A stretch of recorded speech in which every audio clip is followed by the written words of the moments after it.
یہ چیزیں تاریخ کی تلخ حقیقتیں ہیں. جتنا بھی آگے جاؤ گے آپ کو بہت سے ایسے پہلو ملیں گے.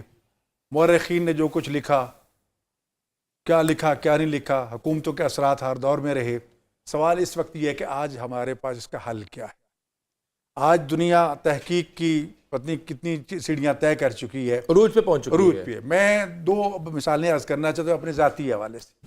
قرآن بورڈ پاکستان پنجاب میں بنا. قرآن کریم کے حوالے سے شیعوں کے بارے میں بڑے اعتراضات، بڑے معاملات.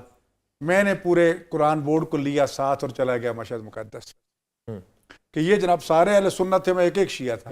دیکھ لو بھی یہ قرآن کریم پڑھے. امام رضا علیہ السلام کے دست مبارک قرآن کریم لکھا ہوا ہے. مولا علی علیہ السلام کے دست مبارک قرآن کریم، اس کی کاپی میرے پاس گھر میں موجود ہے، میں دکھا سکتا ہوں. ہاں جی، اس طرح امام زین العابدین اور کتنے قرآنی نسخے موجود تھے. میں نے پہلے تو ان کو دیکھ لو اپنی آنکھوں سے کہ یہ ائمہ معصومین کے دست مبارک لکھے ہوئے ہیں، پیچھے مہریں لگی ہوئی ہیں. ایک چیز یہ اس میں کوئی فرق ہے. اب آئے ہم پرنٹنگ پریسوں میں جاتے ہیں. پرنٹنگ پریس میں جو قرآن چھپ رہے تھے وہ دیکھے گئے. اس کے بعد ہم قرآن یونیورسٹیوں میں گئے، وہاں جا کر معاملات جو پڑھایا جا رہے تھے. کتنے لوگ پی ایچ ڈی کر چکے تھے. قم میں گئے، مشہد میں گئے، تہران میں گئے، تمام ہم نے یہ مراکز دکھائے. پھر جو مرکز قرآن تھا وہاں بیٹھ کے ان کے ساتھ کھلی ڈسکس ہوئی کئی گھنٹے. نتیجہ یہ نکلا کہ ہمارے درمیان تو کچھ بھی نہیں ہے یار، ہم کیا یہ کر رہے ہیں جی. پھر میں نے یہاں سے کتنے قاری بھیجے. الحمدللہ وہ بات واپس جب آ کے آئی تو کہنے لگے ہم یہ ایک الجھے ہوئے تھے کیا نہیں ہے. پھر اس کے بعد دوسرا مرحلہ شروع کیا عراق کے حوالے سے. جی حرم امام حسین علیہ السلام کی انتظامیہ کے ساتھ میں نے ایک معاہدہ کیا کہ میں کوئی سنی دوستوں کو لانا چاہتا ہوں. کہتے لے کے آؤ. میں ایک شیعہ ہوتا تھا، 9 بندے سنی ہوتے تھے. مختلف مسالے، کوئی میڈیا کے، کوئی یونیورسٹیوں کے، کالجز کے. کوئی ہمیں نہیں آپ نے دعوت دی کبھی؟ بس انشاءاللہ اہل حدیث بھی ساتھ ہوتے تھے ہمارے، سارے مسالے کے لے کے. اب وہاں پہنچے. میں نہیں تھا، یہ بتا دیں اہل حدیث کون تھے؟ یہ نہیں تھے عبدالغفور راشد صاحب سے ڈر گئے ہیں. عبدالغفور راشد صاحب تھے. مجھے میں ڈرا نہیں، میں تو گیا ہوں ویسے، لیکن گئے یہ اپنے طور پر گئے. اس سفر میں آپ اب دعوت کا اہتمام کر رہے ہیں کہ ہمیں دعوت دیں؟ ہم دونوں اکٹھے جائیں گے. آگے امام پیچھے مقتدی. اللہ اکبر. دیکھیں میرے بھائی، میں عرض کرتا ہوں کہ میں نے وہاں سب ساتھیوں کو آزاد کہ جناب آپ آزاد ہیں، کھلا پھریں، جہاں جو چیز دیکھنا چاہتے ہیں دیکھ لیں. یہ نہ کہنا کہ ہمیں یہاں کر جکڑ دیا گیا ہے. ہاں جی، وہاں انتظامیہ کچھ اور کہنا چاہتی، میں نے بات نہیں مانی. میں نے نتیجہ لینا تھا مجھ پہ چھوڑیے. کیا بات ہے جی. نتیجہ یہ ہے کہ ہم وہاں پر 10 دن رہے. ہم کاظمین گئے، کربلا گئے، نجف گئے، ہم شیخ عبد القادر کے گئے، امام ابو حنیفہ کے ہاں گئے، ہمارا گئے، ہر جگہ گئے. اب ان دوستوں جب ہم بغداد شریف میں پہنچے، ان دوستوں کے ذہن میں یہ تھا کہ شاید میں شیخ عبد القادر کے ہاں نہ جاؤں یا امام ابو حنیفہ کے ہاں نہ لے کے جاؤں.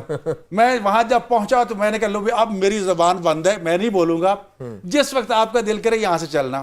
جی شیخ عبد القادر کے ہاں جی آپ سے انٹرویو لینا، میں لے لو. میں نے بھی ان کے ذریعے میں قبر مبارک جو جالی ہے اس میں ہاتھ ڈالا. میں پوچھو سوال کرو.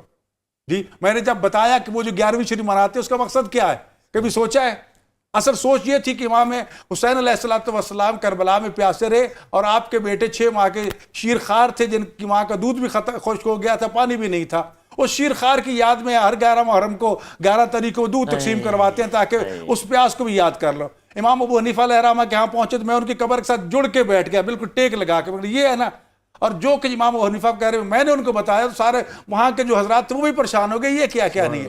سعودی عرب میں خود چلا گیا انہی معاملات میں مجلس شورا میں جا کے خطاب کیا ان کے سامنے کہ یہ حقائق ہیں، یہ الزامات کیا ہیں.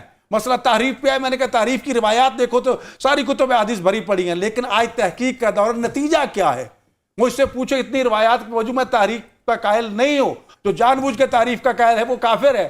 شورا میں آپ کا خطاب اس بات کی دلیل ہے کہ انہوں نے آپ کو مسلمان سمجھا ہے. نہیں انہوں نے سمجھا ہے. میں حکومت کی بات کر رہا ہوں، دیکھ متوع کی بات نہیں کر رہا. متوع کے ہاں جاتے وہ تو کافر کنار لگاتے ہیں. اب متوع کو کنار کر دیا نا کنارے انہوں نے، تو ماحول کتنا ٹھیک ہو گیا.